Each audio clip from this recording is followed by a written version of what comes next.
family echoes. What are you inheriting? Is it genes that remain dormant until they don't? Or is it behavior that you learn as a child? How do our early days in our biology determine what we carry into adulthood and what is a responsibility? And how do we know the difference?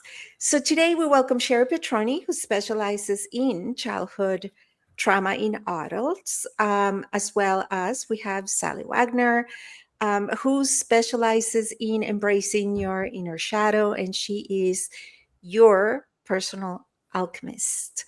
Welcome, ladies. Thank you. Thank you. We got a lot to uncover here. So, generational trauma occurs in two ways. One is within your control, right? Through learned behavior or through early memories. And the other one is really out of your control. It may be in your genetics that gets awakened, or it lays dormant, or it gets awakened. When we say triggers, those can be some genetic markers that make you vulnerable or predisposed to certain conditions. Cheri, can you open our panel today? Yes, I can. And I would say that it's usually a combination. And I would imagine that Sallie is going to agree with that, because some of it is really what happens is after 3 generations, genetically, there are things that are coded into our generational map, so to speak. So that ancestral genetic piece that does come through. Now, what happens though is, as the next generation comes along and they learned this certain way, then that continues to hold precedence, because the fact is we are, as children, trying to gather information from a very not prefrontal cortex, because that comes later on as in adulthood, but just trying to figure out what the patterns are and how to relate to them in order to stay safe, which is the key. And that's where the trauma comes into play, because it's not always in our interpretation that what we think is happening, like, oh, keep everybody happy, or let's just be strong, or don't make any mistakes, those kinds of things. Those are the patterns that later on in life give us the challenges that we have. And so it's kind of a combination, really. Yeah, absolutely. And as you were saying that, I was thinking, because you mentioned do everything perfectly, be strong. And another one is make yourself small and unheard, and, be very shy, and all of those kinds of things that, as you say, as we grow into adulthood, those things no longer serve us. And then we have some issues in how we're responding to our environment. Yeah, what I'm fascinated by, and this came up a little bit on the personal side because I'm conducting some family research. Mm-hmm. And so I revisited a lot of things that I've forgotten, right? And some were happy, some were not. But funny enough, the areas that I purposely have tried not to go down those bunny trail, like, we're busy enough as it is. Trust me, I don't have time to go make trouble, right? Funny enough, this time that I was doing it more objectively, like through research for a paper for, Wikipedia contribution, I was able to look at it differently. I don't know if I have changed, I'm just older, or my understanding of it, my empathy of it just didn't seem as bad as I remembered it, right? Like, I remember it being like a source of like high anxiety. So what I want to explore for our friends in our audience is, when we say generational trauma, in my opinion, there's two kinds. There is the hard-coded one that we don't have control over, right? Like genetics. And then there are the ones that we construct this story around it, right? Because being theatrical in a family of, left brain people could be enough to create trauma as a child, right? Because you just don't fit in. Like, you don't fit in into your family. But is that really generational trauma, or is it just fitting in as a child, right? Like, where is like, I know it's not a hard line, but for our own peace, inner peace, and inner reconciliation, how do we discern between what's emotional and what's biological? To both of you. I think it's difficult sometimes, right? Because we are shaped by our time, really. And I think a good example of that for me personally is, almost 100 years ago when my mother was born. It was in the mountains in Western North Carolina. And when she was a very young child, her mother and father divorced. Well, 100 years ago, in that time, in that place, that was shameful. And, now in hindsight, I can look at that and see the impacts on her. I can see the impacts on me. And now it's like, oh, that kind of makes sense now, right? And yet today, someone's divorced, we don't think a thing about it.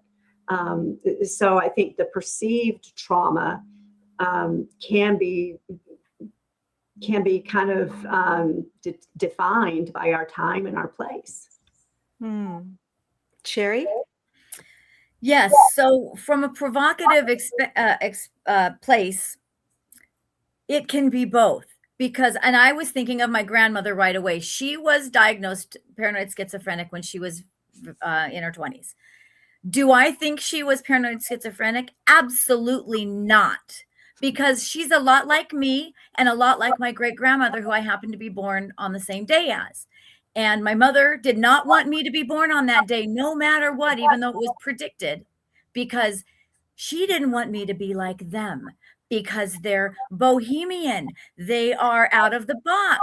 I see everything differently than everyone else.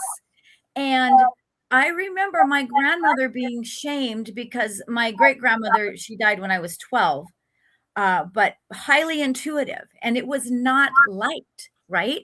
So I'm then my great grandmother, my mother, and then me. I had that piece ingrained in me to be that way. And because it was shamed all those years, so go back to the shame, because that's a really good thing. So, I mean, it's not a good thing, but a good thing to hold on to, because guess what? The buck stops here. I don't care if it's intergenerational. I don't care if it's the patterns of behavior and it's been learned over and over. It ends up being a problem in my family. Therefore, I am responsible to finding out why and how I can change this. And what's interesting is it really doesn't make a difference when we go in. I know that Sallie works with this same type of thing, and it doesn't really matter because every single person is different. And the whole thing is about bringing change so that that person can have a better life and help the family and friends around them, because we also attract people sometimes that are like us in our pain. And that is one way that generation, like, to me, and again, you two are really the thought leaders and specialists in this particular niche. But to me, the word generational trauma gets used very loosely, right? Like, it could just simply be inherited behavior because you're repeating the circumstances. You know what I mean? Like, if you saw abuse or if you saw whatever you saw as a child, you will attract those people in you because that's what feels safe. And sometimes safe pain is better than unknown growth. Yes. And right. I think also when we experience those traumatic events, and we've talked about this as kind of the topic of today, it stops our development emotionally. And so we're kind of frozen in time at that point in our lives emotionally. And so we may be grown up, and yet there's a little child running things inside. And You often hear, I don't know if it's more a US thing or a Canada thing or a North American thing, but you often hear men refer to themselves as men child. mm, Like we're like, oh, he's just a man child, right? And someone is okay, it makes them playful, and the whole Peter Pan complex.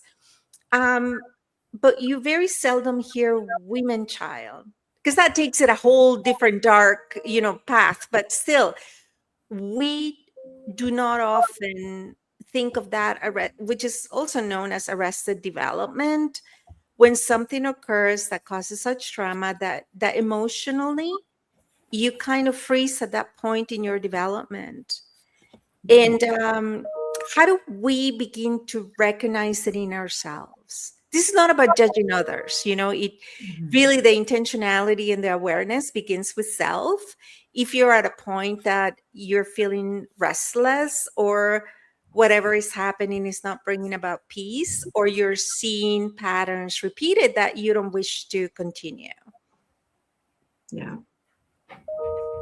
Well, it's just becoming aware of the patterns. First of all, so I'll just say my husband did something really silly and infantile yesterday. And I said to him that exact thing: you are a man child, and I really don't like you when you're in this space, because it's not funny, and it's actually demeaning to me as your wife, and it's not acceptable, and I will not have this happen again. It was just a stupid thing, but it was really demeaning, and it was in front of a bunch of people.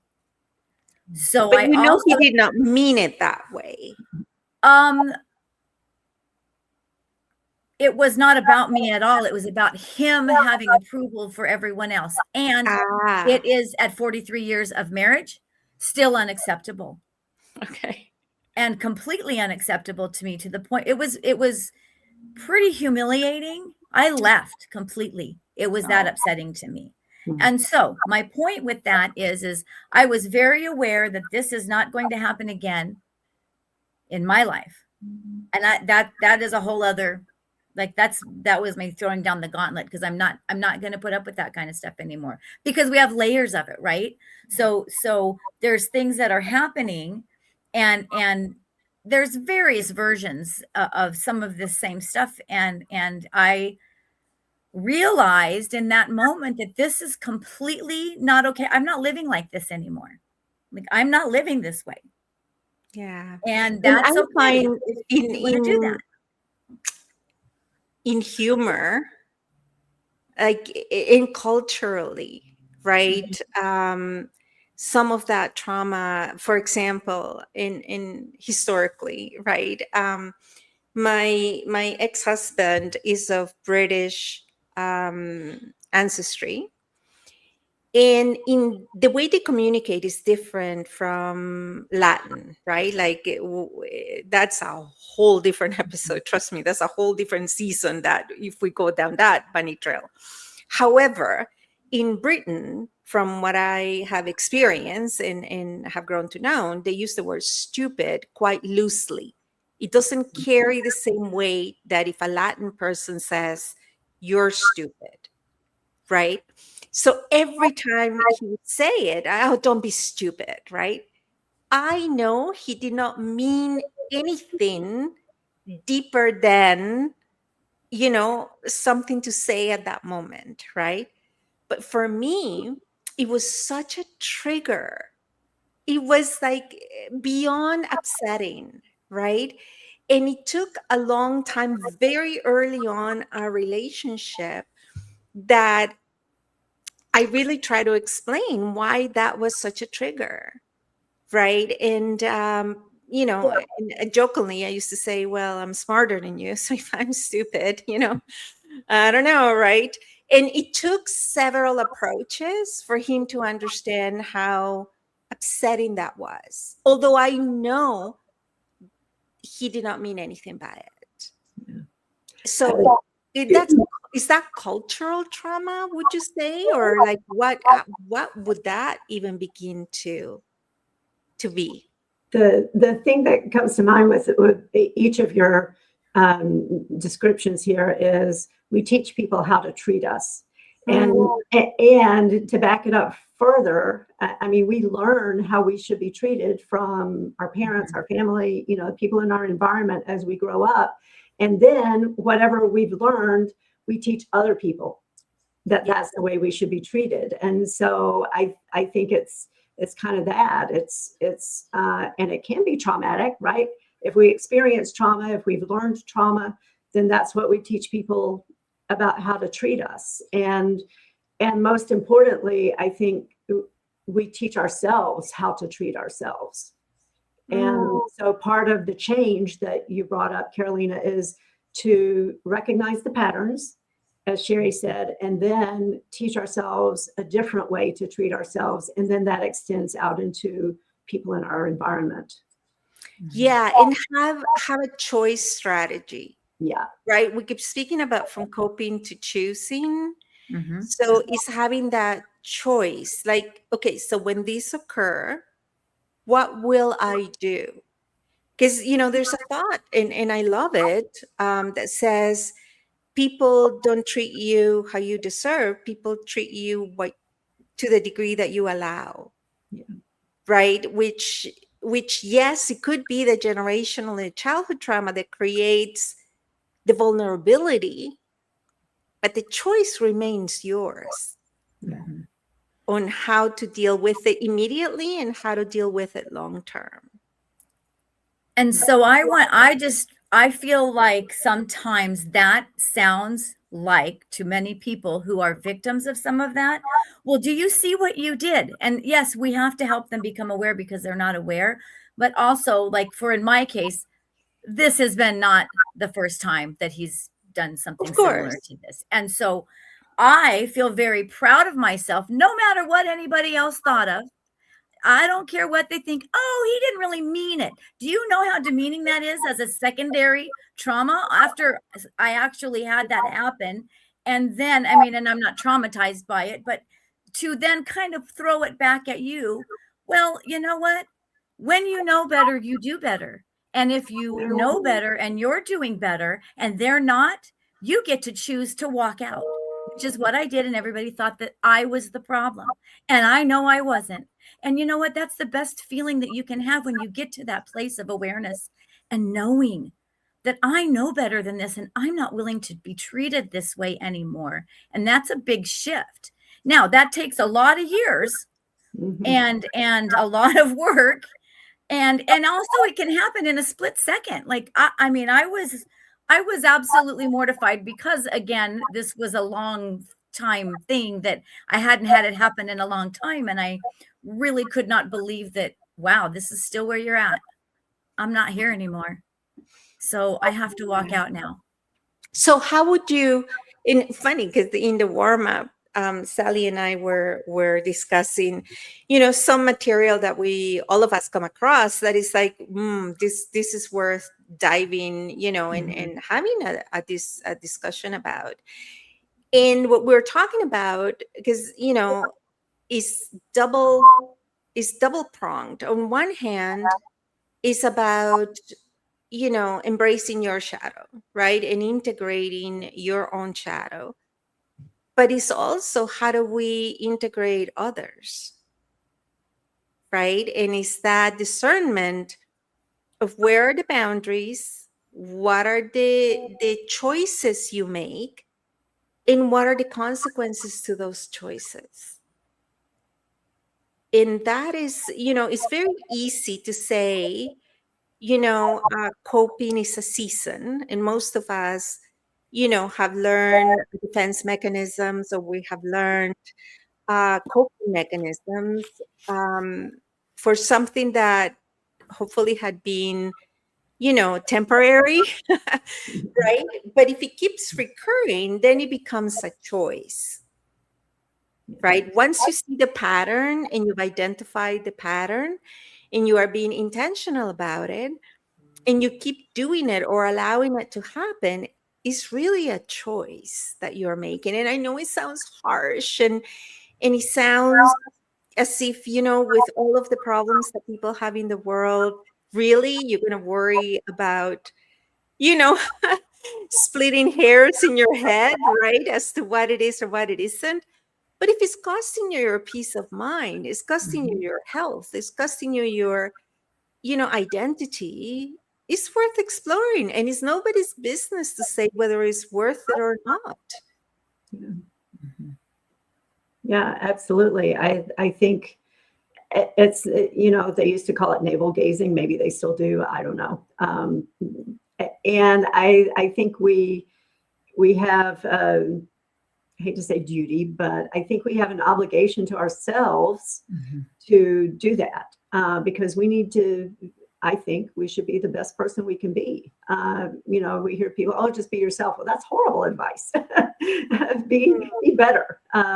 Don't go back, go better. That's what my husband and I always say.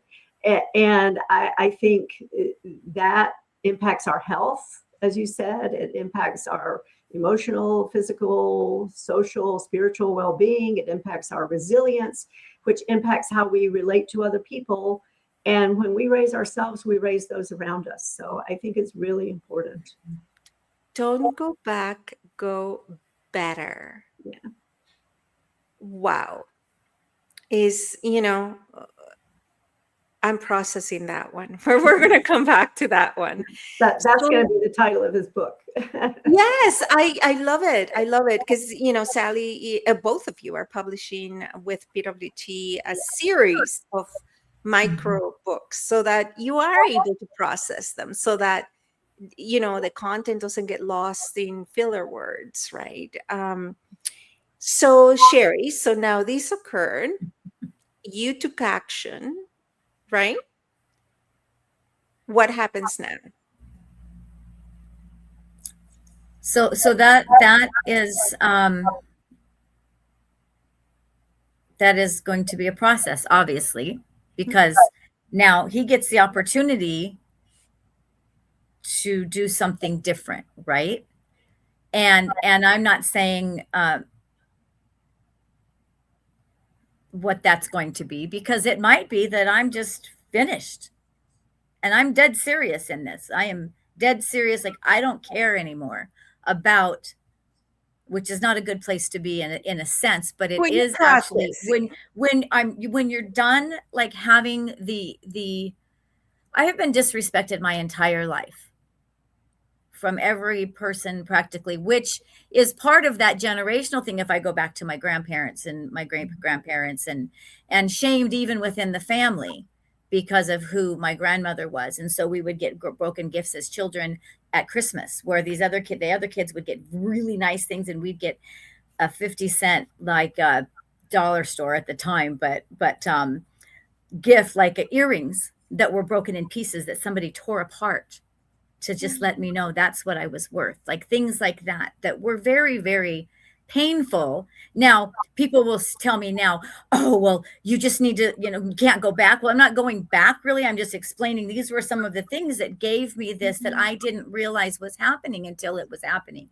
And so now that something has come back from a while ago, and I'm not that person anymore, there'll be a discussion, and he's going to have to go get some help or something, because I can only do so much. And then there's the point where I'm not willing to keep carrying the burden, because I'm not the one that caused the problem. It was a very weird thing. Like, it was just out of the blue. And I will tell you one thing that's going to be an interesting point. Usually, if he does something like this, I have something like a podcast the next day, or an event, Oh, or a presentation, or something really, really important, a job interview, I'll say, or something. So there's more to it, but it's not mine to unpack. So I am aware, and I've noticed, and I removed myself because I didn't want to be frazzled today. is And in of course, there's still that recognizing those, emotion there, because yeah, I was like, wow, why? Why? We're going into recognizing our those 60s. Do we need to go back patterns. to this? Yeah, it's a pattern that he has not addressed. You know what? This is, again, I'm a huge, Marcus Aurelius fan. And the whole journaling, I live and die by it, is, is writing down. Now, I have learned a little bit more, because before I used to only journal when something bad happened Mm. or I was upset. So if you were ever to, not that you write it performatively for anyone else, but if anybody else were to pick it up, it's like, oh my word, how's this woman still alive, right? It's only bad things that happen to her. It's like, no, it's, it just happens that that's the only time that I needed the time to reflect. Mhm. So now I do try to reflect on all of it, right? Not just the bad. But I think it's really important when it happens to go back and to see if you are able to spot a pattern Mhm. in yourself and in others, right? So Sallie, how would we begin to embrace our shadow in others' shadow? And this is going to be with a light brush, because it's a topic that we really need to come back Yeah. to it, right? Um, What well, what can be done? I think it's, we were discussing this pre-show, for ourselves, obviously it's based on what I do. There's a lot of integration that we do, because a lot of the stuff that's in shadow may not be bad, based on what Cheri was just saying about her family. There's a lot of good there that was deemed to be not acceptable, but there were good things, right? I think women, we get told, don't be powerful, don't be assertive, don't be creative, don't be this, don't be that, and those are all good things. And then we put them into shadow because they weren't acceptable, and we were told that it was bad. So integration for ourselves, and then as we talked about for others, I mean, we don't know exactly what their shadow is. We can't read their minds. We don't live their lives. We can only look at their behaviors and what we deem to be patterns. And I mentioned it's a lot of, and as I'm doing this for myself, just releasing the outcome. So they have their own shadow to deal with, and however they choose. And I'm not going to be tied into what that outcome is. And maybe it is walking away. Maybe it's changing the environment. It's a lot of things to keep ourselves safe and sane. And also giving them the grace to live out what they need to live out. Yeah. So in building on what Sallie just said, because I think that's extremely powerful, is the reconciliation of it all, right? From a place of inquiry. So asking someone, this occurred, calmer, right? Like after the fact, this occurred, and I am curious as to what you were thinking, right? Like tell me what you were looking at, tell me what you were thinking, without you even saying the effect that it had on you, but just, and this is if it's a person that is close to you, right? I'm not speaking of people that leave silly comments on our work online, as we're we live a very public life, right? Because I don't understand what makes people think they're okay to just comment left, right, and center on on things that have nothing to do with the price of bread. But anyways, I think going at it from a place of inquiry, because it's happened before. So I think in the process of highlighting it and bringing it to their attention and intention gives you more information in order for you to choose what you would like to see or what direction you would like to take from it. And that takes, incredible discipline to be able to have a conversation of inquiry. That's what comes to mind for me. And I think in the process of asking it, it informs them a lot about the impact that because behavior is a language. So what were you trying to say with your words and actions? Right? That would be my next processing on that. Interesting. Interesting. And I think you said the magic word, choose. We've said that a lot. It's a choice for us when we reclaim that power. it's the power of the choice. That's right. Yeah, and it takes multiple steps. I mean, just Yes. being aware sometimes isn't even possible. They know something's not okay, and there's a whole lot of other things that need to be unpacked before they can see that, oh, this does not work for me. And then it's starting the understanding and the conversation, which